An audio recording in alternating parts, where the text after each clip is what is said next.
Welcome to Module 3. Begin with the end in mind, or backward lesson design.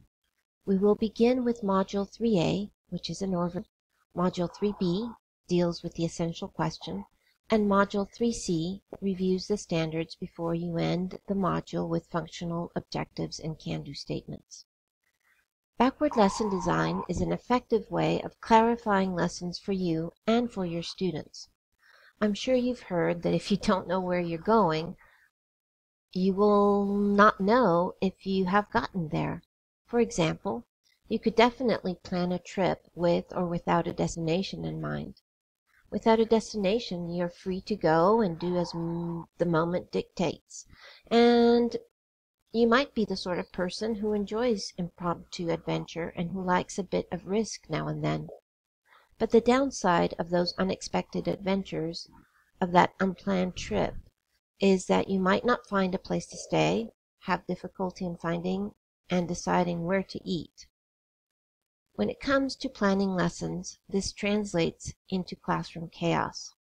Things like evaluations that assess knowledge and proficiencies that the students haven't had a chance to practice for, or focusing on so many discrete items which deal with issues about the language instead of practice time acquiring the actual language and culture.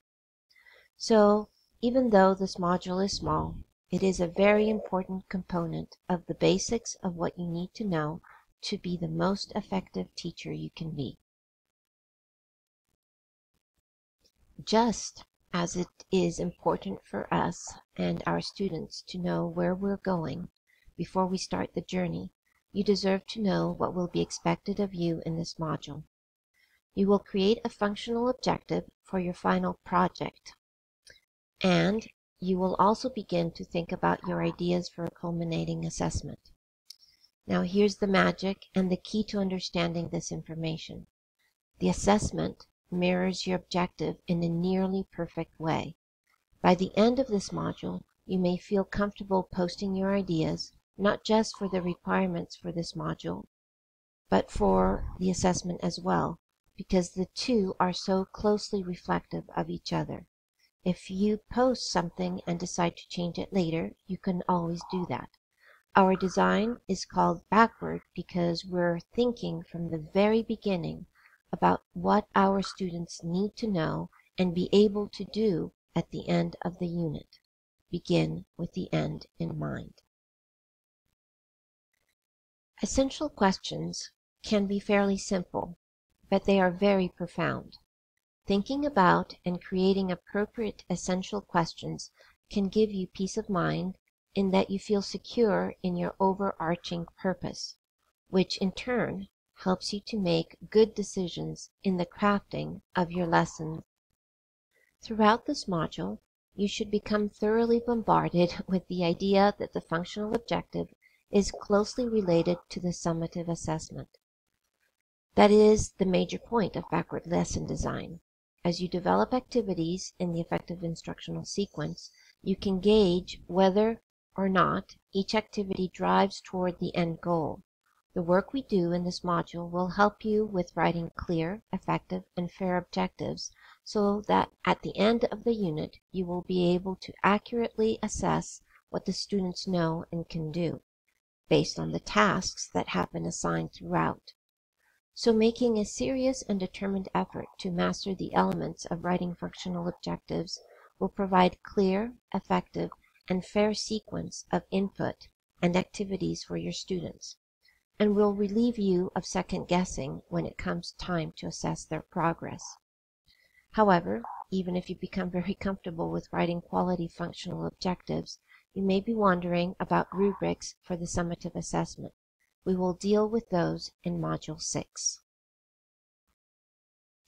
By the time we arrive at Module 6, you will finalize a culminating summative assessment for your final project unit and create a rubric. The objective and the assessment are like soap and water, both of which perform their task much better when used together. This simile comes from Tanya Zacconi, who led this module before me, and I think it helps visualize the connection. So here's a brief look at what you need to think of first in backward lesson design. First, you might mold the essential question, sometimes called the big idea. Unit guiding or driving questions can be developed from those ideas. Next, you will want to consider, in a fairly general way, what you want your students to know and be able to do at the end of the unit, hence backward lesson design. Based on what you expect for end-of-unit outcomes, you will develop your functional objective to tell you where you will want to go. In other words, what your students need to know and be able to do, which is aligned to the California World Language Standards. Then you create a more detailed summative assessment or an end-of-unit evaluation, which is very closely aligned with the objective. All practice activities you provide for your students are designed with your functional objective in mind.